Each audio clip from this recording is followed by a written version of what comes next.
Hey, I'm going to turn the lights out. Be on guard. I'm going to turn the lights out. I'll show you what we're going to do. Y'all see that spark plug up yonder? Okay, right there in the end right there, the gap is at. Okay, that's what we're going to focus on too.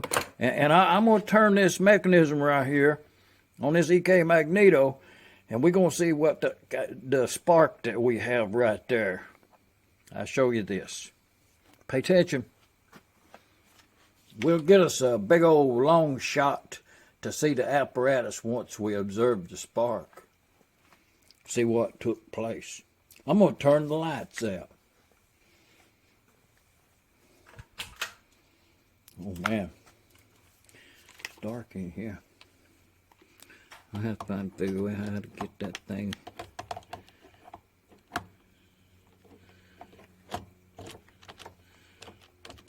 Okay, y'all watch this.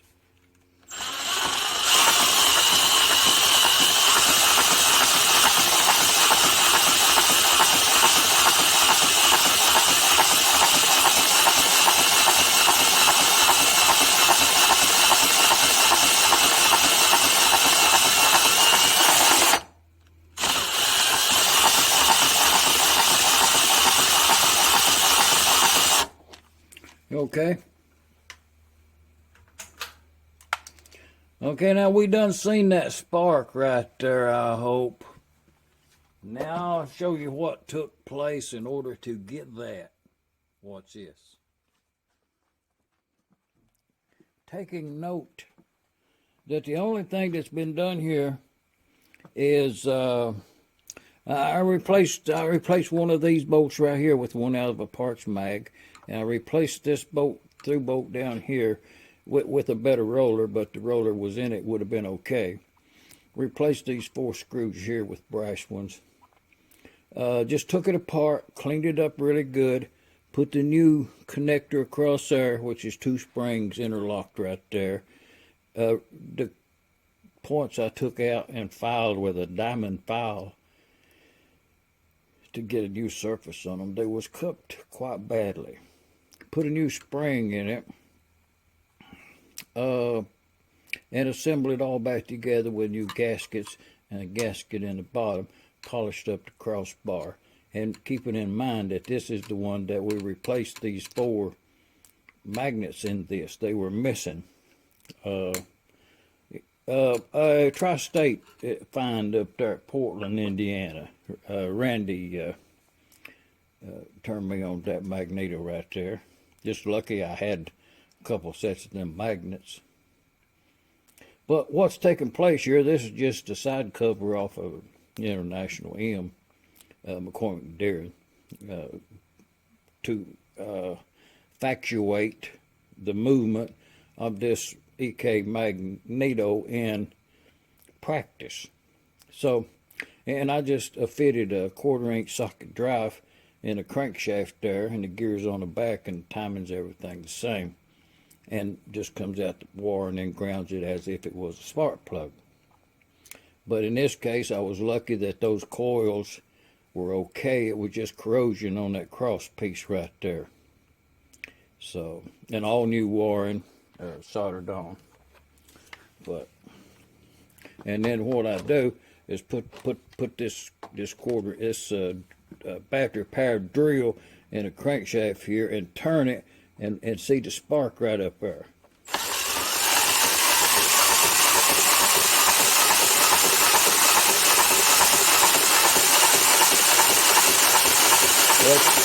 It's quite good enough to I can observe it here in light.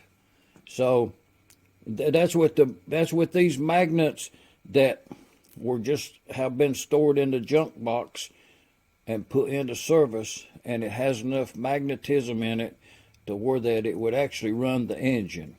And there again, that backs up the statement that I've made a couple of times this year to some people I've met on the engine show circuit. Man, some really cool people.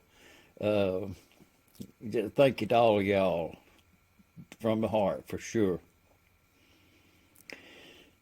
But the bold statement that I've made is, in all of my years of working on these EK magnetos is I have never came across, out of a lot of magnetos, a magneto that had too less of charge that it would not run the engine if all the other components was in good shape. So I'm going to take this magneto now and put it on that supercharger over there. We'll go do that, and we'll boost it up a little bit, you know. And but yeah, that's another EK saved. You know, I polish up the covers a little bit, and it's got a new lead out tire on it there. So yeah, we'll charge it up a little more there. And but the bold statement I made, I've never seen an EK magneto that the magnet was what was keeping the engine from running. It's all, or producing a spark. It's always something. If you have a weak magnet, then you have another, say your points is dirty. Okay, then it won't run. You could have a really, really strong magnet and dirty points and it might run. So, but given the strength of the magnet, I have not found one. And I take them out and clean them up and put them back in there myself, you know. And it works. I'm here in Middle Tennessee, Geographical Center or something. Now let's get another one over and solder a couple wires on it. It was a problem of great concern, to the point that to put it on exhibition there, you know, to confirm that I had a spark, I actually didn't have no spark. Had nothing. Was overwhelmed with that fact, to the point I was almost going to counteract myself, that I have made the quote several times to different magneto people, that I have never encountered I've never encountered an EK magneto that the magnets was too weak for the magneto to function. In all these years, I've never encountered one that the magnets were the sole problem of the magneto. Now, you can quote me on that. But in experimentation of putting these magnets in here, and I've not put it on the charger yet, and on the initial crank up, I had a spark at the spark plug. Well, a day has went by and I was going to do it again and confirm it, and I didn't have no spark. So immediately I went into reverse engineering, thinking that possibly I had put too small of a condenser in the magneto. But that wasn't the problem of me not have a spark. The problem was this spark plug wire right here. It don't want to affix itself in there firmly in that lead out tire there. So I replaced it with a different one, and I think it's made contact now. So I got the spark back. But in the meantime, I was thinking that I might just go ahead and bridge another condenser across between the points and the ground to double the capacity of the condenser I had in there. And this is the resulting spark after the change of the spark plug wire. If you will look right up there, you'll see a spark.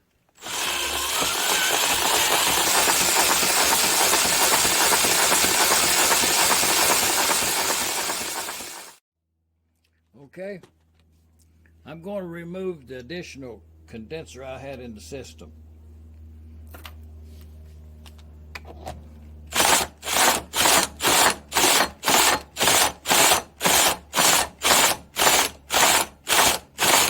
You know,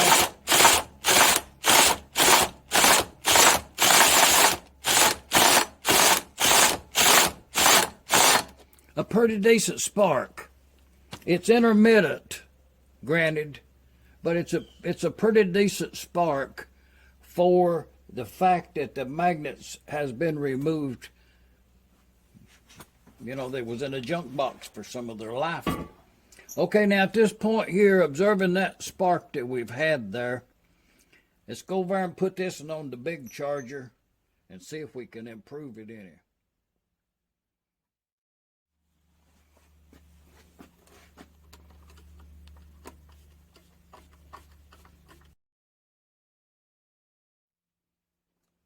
Okay, looking down in there, that spring was making contact with the end of that thing right there. So we was good, we was okay there. And on this end down here, I think that that was making contact with that thing too.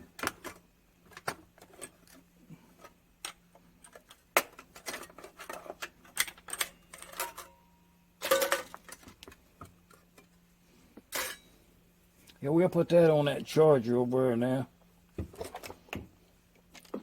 But, oh yeah. Yeah, we get a meter reading. But I'll grant you, it is a weak spark. So we'll put the charger on it. That spring might be a little tight right there too. Nothing more than to go ahead and put it on the charger. It's American Bosch. It's a pretty decent one. But I've got these pieces of wood underneath that right there and that right there. And I've got the 12-volt battery hooked down yonder on these cables right here. Right here is the on and off switch to energize the thing. It only takes a second or two is what the book says. But to confirm what we're doing is if you put this year compass up here on this side right here, that needle right there goes on that side. And if you come over here, that needle goes on that side. Okay? See the difference? And then you come down here and you go on the side this magnet up here at the top part. On that side, see what color it is? And then you come over here, it's a different color. So you just opposite those is the key word. So we got that color right there. So we need that other color down there. That's it right there. So what you do is you put this up on top of here. Keep them wood things in there for time being. And I'm gonna put a couple of these 1-inch blocks right here, steel or something. Kind of centered up there about best you can. So now to charge that EK magneto, all you have to do is energize this here thing for just a second or two. But always, everyone, just overzaps it if you can do it.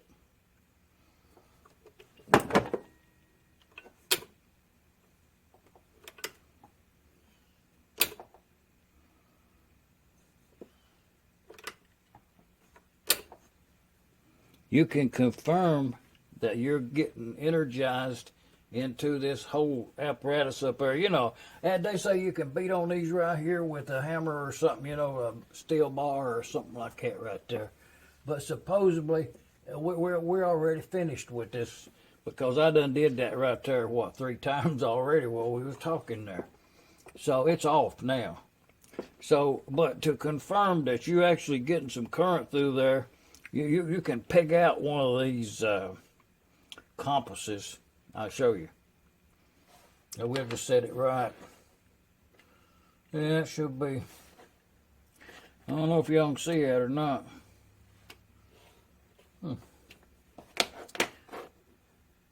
Okay, we'll give it a try. We turned on. See there? Pegged the needle out. So, you know, you're supposed to count to like, you know, 3 or 4 or 5 or 10 or something other. And you turn that off, and supposedly you have charged that magneto as much as it can ever be charged. I'm just saying. We'll take it off there. Boy, it's stuck. Look at that. I'm going to disconnect this battery also.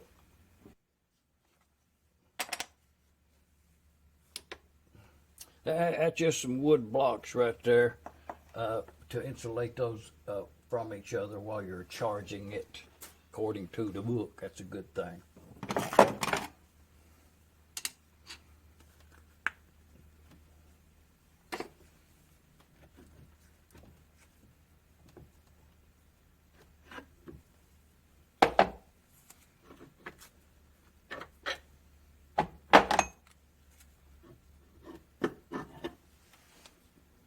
Okay, we'll go put it on the test stand, see if it make any difference.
Okay, I'll show you that right there.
Tennessee,